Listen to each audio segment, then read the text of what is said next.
Hello YouTube. Hey, I want to offer today a review of the Hamilton Jazzmaster Chronograph Automatic with reference number H326160.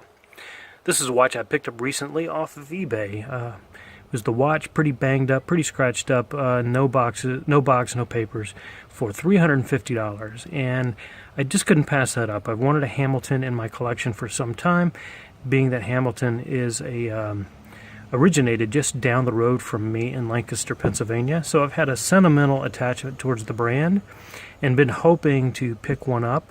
The Jazzmaster line is my favorite of all the lines of Hamilton, and there are many different variations of the Jazzmaster.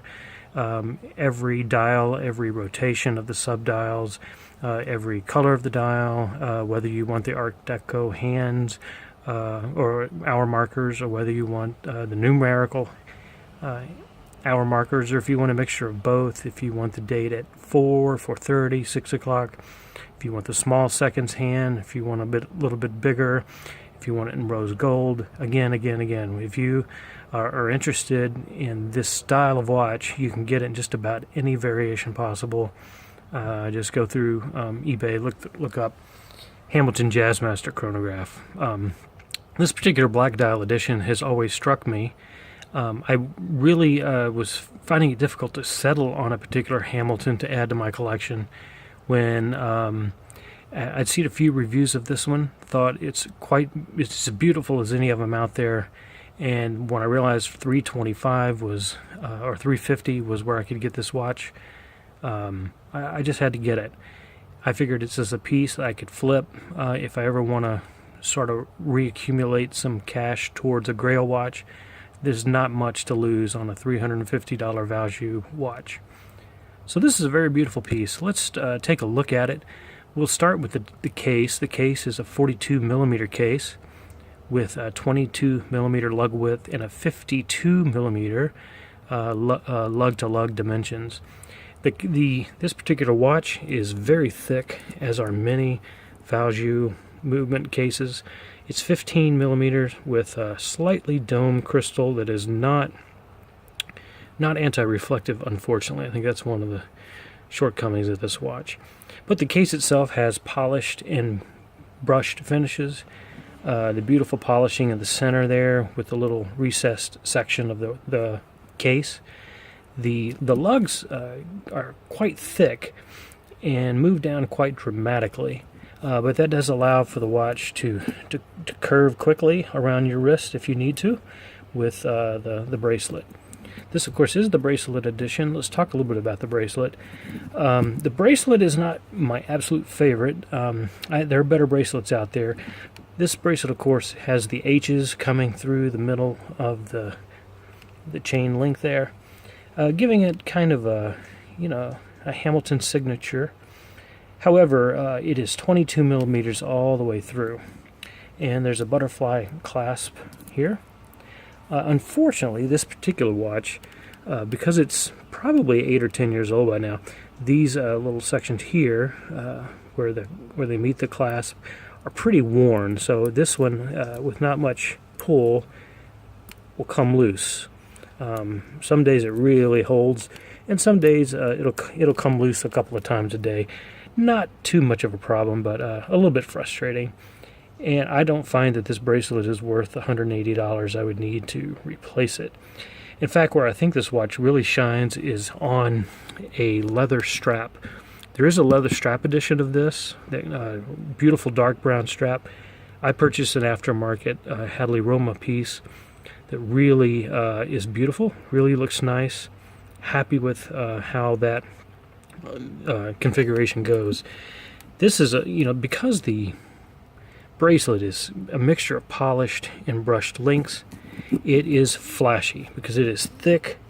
There's some serious wrist presence to this watch. This watch won't have any problem getting noticed in your everyday wearing. When I'm feeling like a little bit of bling on my wrist, I definitely go with the bracelet. When I feel a little dressier and want a little more subdued look that's a little more refined, this just looks fantastic on on a leather strap. I will tell you, these spring bars are a real bear to get off. They did not come off easily. You have to just really wrestle with them, fight with them. These end links are so snugly put in there that they really weren't meant to come out. So I'd take a little my spring bar tool down in there.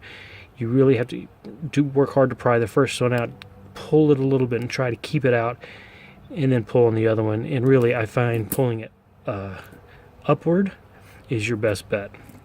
But it finally does come out, and you'll get better at it as you do it. So now let's talk about the movement. The movement is a Valjoux 7750, the workhorse. This is the older model of this, because the newest one has the H21 movement, which is a variation of this, which is slightly different. It beats at a different beat rate, and it allows for around a 60-hour power reserve, where this one is, I believe, 42, 48, something like that. You'll notice that it's beautiful, very tiny but beautiful sweeping action on the small seconds hand. And you'll notice I'm running the chronograph there, and you have, of course, the start-stop pusher and the reset pusher. We'll go ahead and stop it. You can see it's been running for about 45 minutes. And then I will reset. And it snaps beautifully back to 12 o'clock. When I purchased the watch, when I received it, the 6 o'clock subdial was not exactly aligned. So I actually took this watch apart, pulled that hand, and reset it back in. I'm always willing to take the risk. But back to the movement. Of course, the rotor is about the only thing on the movement that is decorated. I believe the H21 movement does have some decoration on the winding bridge that's right behind the rotor. And you see throughout the back of the case, you have the reference number, H326160, water resistant up to 100 meters, stainless steel sapphire crystal Swiss made. But Hamilton does a great job with their display cases, allowing you to look into the heart of the movement. Now let's take a look at the dial. And the dial is really where I think this particular version of the Jazzmaster shines. What really stands out is the 6 o'clock and the 12 o'clock subdials with the silver track going around the outer edge. And I don't know if it's even possible to look it up close enough, but you'll see even some that those tracks have grooves going around the edge. So there's a lot of detail in there, as well as on the dial itself, both a contrast of matte and glossy finish, so that when the sun strikes it, really gives it a beautiful look. Again, all this would show up much better with an anti-reflective coating.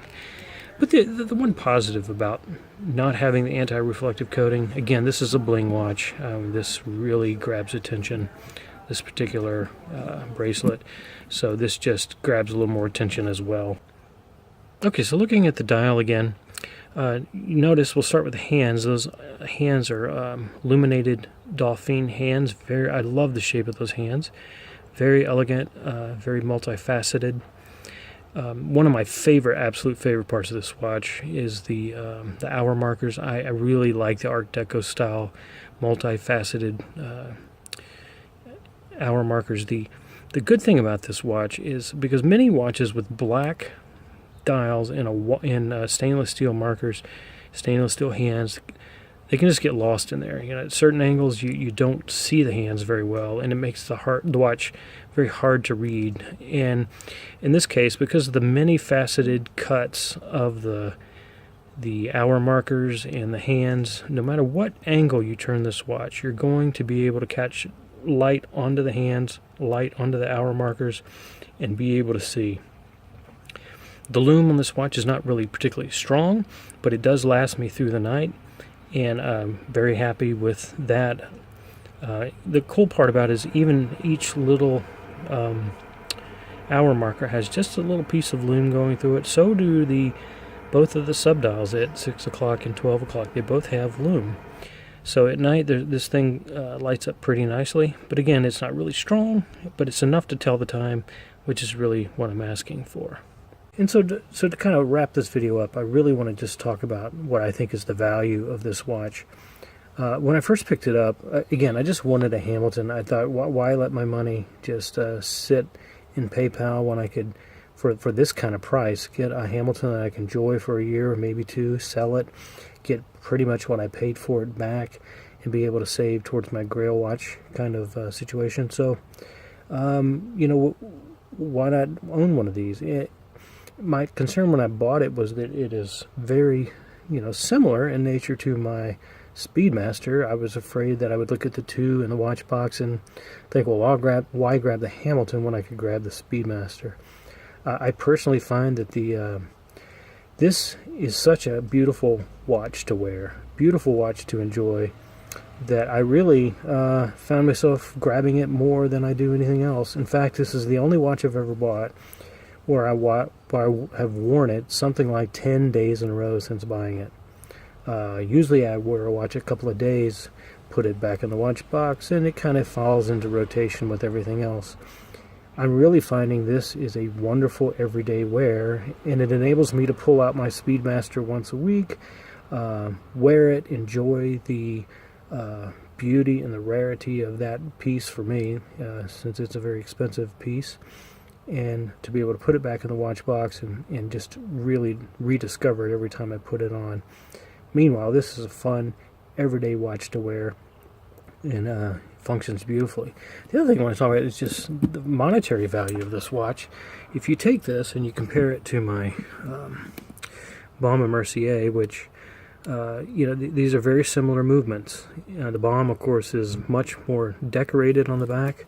Very, very nice to behold. However, this is a 7753, and this is on the Baume, and this is a 7750, and really the difference is the location of the subdials. You'll see on the left the 7750 is at 6, 9, and 12, and on the right the 7753 is at 3, 6, and 9. But really, inside these watches are roughly the same engine driving it, and yet the Baume & Mercier, if you know, retails around $4,000. Retail on the Hamilton is about $1,500. But of course, let's really go by the real numbers. Let's go by the gray market. Baume & Mercier gray market is about $1,500, and this sells about $800 to $900 on the gray market. And of course, used, I had offers when I put this up for sale for $900, $1,000 for the Baume & Mercier. But this one, again, I picked it up for $350. So, is there a better value out there for an automatic mechanical chronograph? It would be hard to beat this. So I highly recommend the Jazzmaster, and think that you'll be pleased with it as well. So appreciate you taking a look at the video, and appreciate you giving me a like. Thank you, and have a great day.